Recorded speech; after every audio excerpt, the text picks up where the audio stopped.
안녕하세요. 오늘은 출가자의 그 용어 중에서 포기라는 용어에 관련돼서 출가 공동체의 원형에 대해서 말씀드리겠습니다. 초기 불교에서 출가자들을 포기라고 쓰는 그 표현이 있는데요. 이 용어는 고대 사회와 문화의 특수성을 함유한 성격으로 그 개인의 세간적 행복을 포기한 자들을 의미합니다. 그래서 실질적으로 출가자들은 커다란 것을 포기한 것이 아니라 커다란 것을 얻기 위해서 집을 버리고 청정한 구성원 자격을 택했다고 보는 것이 옳다고 생각합니다. 고대 사회는 출가자인 그 특정한 인물에 의해서 유지되었다고 할 수 있기 때문에 그들의 포기는 커다란 이익이다, 이렇게 말씀드릴 수 있습니다. 고대 공동체가 특정한 시대와 상황에서 특정한 인물을 중심으로 놓고 그 규범적인 체계를 세웠다면 그 핵심에는 윤리가 있을 수밖에 없습니다. 그 윤리라는 것은 상대적인 원리에 의해서 규정되기도 하지만 일반적으로는 변하지 않는 오름의 근거를 두고 있기도 합니다. 그래서 고대 텍스트에서 공동체의 윤리는 그 상대적인 관점을 포함한 절대적인 규칙에 해당합니다.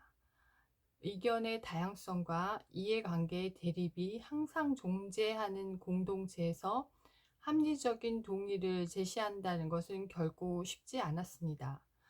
상가 공동체, 출가 공동체도 마찬가지입니다.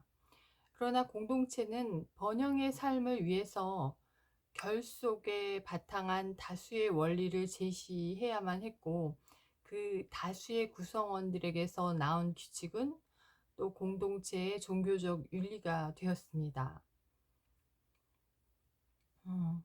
부다가 비구 전체 조직과 리차비족과의 유사성을 나타내기 위해서 상가 공동체라는 수로를 사용했다고 주목해온 학자들은요, 공화국, 갸나 상가의 정치 체계가 비구 상가, 빅슈 상가의 모델이라고도 주장을 함께 제기했습니다.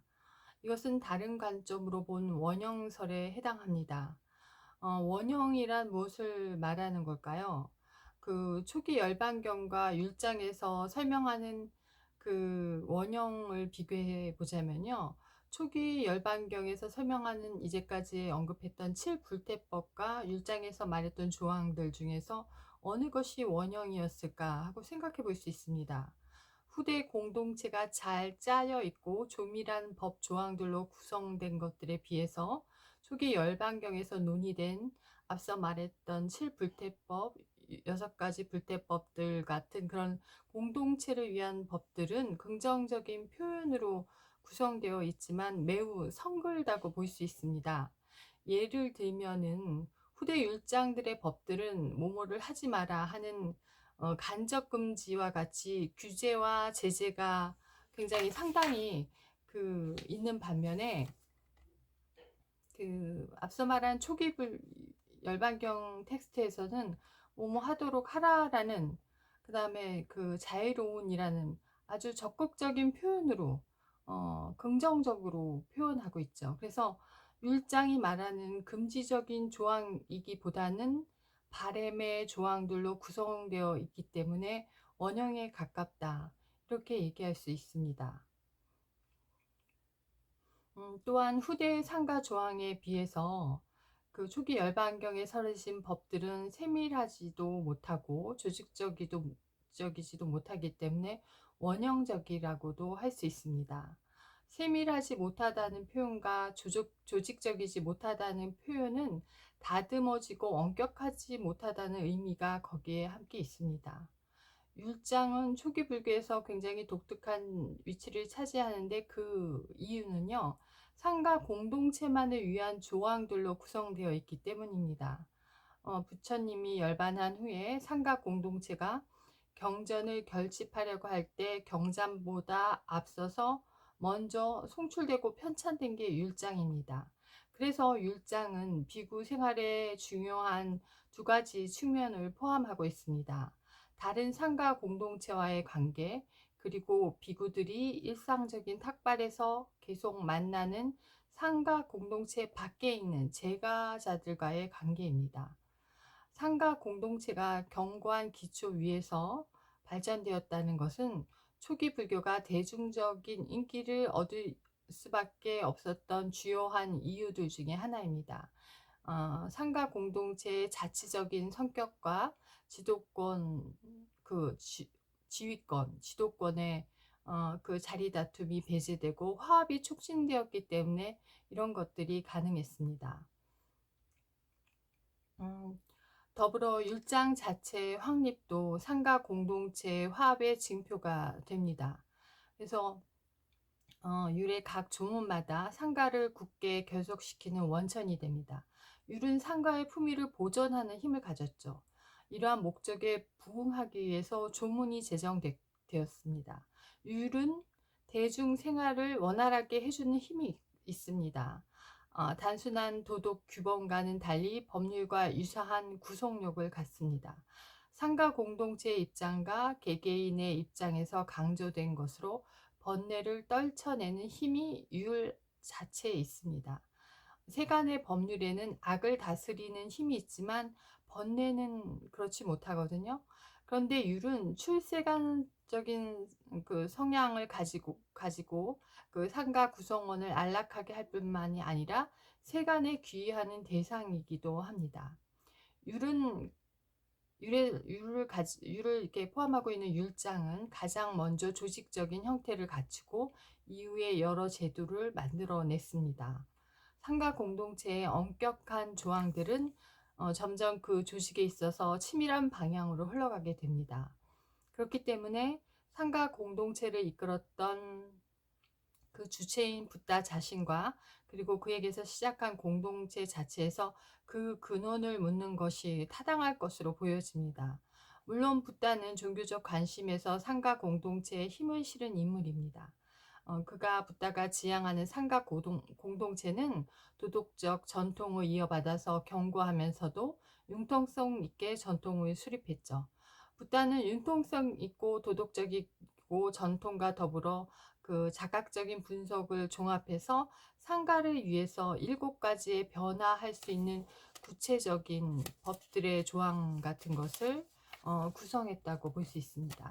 그래서 이제까지 말한 불태법들은 개인과 집단이 경험적으로 묶여 있고 또 그 원리의 근간은 조직 구성원들의 개별성을 인정하지 않으면 공동체의 축이 흔들린다. 이렇게 얘기할 수 있습니다. 그래서 이러한 법들은 개인을 다스림에 주안점을 두고 있기도 하지만 최소한의 자유와 자발적인 동의가 함께 있어야만 온전한 개인 수행과 완성도를 높일 수 있음을 대변하고 있습니다. 그래서 이 함께하는 공동체 생활과 혼자 깨닫는 그 수행적 생활을 동시에 갖고 있는 상가 공동체는 그 다른 종교와 차별을 갖습니다. 붓다는 그 상가 공동체를 통해서 이 두 가지 기능을 충실히 하도록 했습니다. 사회적 공동체 속에서 종교 윤리를 전개하고 내적인 도덕과 외적인 화합의 긴장 관계를 해소했습니다. 수행자들은 세속인들에게 모범이 되어야 됐기 때문에 자연적인 욕구를 절제하는 것은 물론 확대된 사회 안에서의 제가자들의 의문을 풀어줘야 했습니다. 속세와 고립된 수행자는 불교 교리에서 말하는 연기적 상호 의존성을 알지 못하는 자들입니다. 그러나 출가자들은 사회에서 열려있는 자세로 임해야 했고 세속인들에게 청정한 삶이 무엇인가를 보여줘야 했고 반면에 세속인들은 출가자들의 생활을 통해서 도덕 생활의 수준을 향상시키고 사회 모순과 폭력 등을 효과적으로 제거할 수 있었습니다. 출가자들은 초기 공동체를 역동적으로 확장시키는 구심적 역할을 했는데 그 근거를 앞서 말한 7불태법에서 찾을 수 있습니다. 초기 텍스트에 의하면 구심점의 역할은 특정한 인물에 의해서 구현됐습니다. 고대 사회는 모든 쾌락을 포기한 인물, 그 포기한 자, 라는 그 인물이 사회적으로 중요한 기능을 했고 모범이 되는 인물들로 인해서 변화를 맞는 경향이 강했기 때문입니다. 붓다의 의도에 의하면 공동체 의식의 구심적인 역할을 출가자들에 의해서 구현하는 것이 바람직했고, 실제로 절제된 금욕 생활은 출가자들에서 실현됐죠. 그래서 포기하는 자, 이게 굉장히 중요합니다. 그래서 붓다가 출가자를 위해 내린 7불태법은 절제된 윤리적인 생활입니다. 그들이 지킨 법들은 그 범위나 정도에 있어서 일부 국한되고 폐쇄적인 경향이 있었지만 점진적인 변화의 바람을 타고 모든 존재에게 발현될 수 있는 여지를 충분히 남겼습니다. 폐쇄적인 상가 공동체만의 법칙이 아니라 도덕성의 확산을 통한 영향력이라고 볼 수 있고, 지금까지 상가 공동체를 존립시킬 수 있었던 원동력이라고 볼 수 있습니다.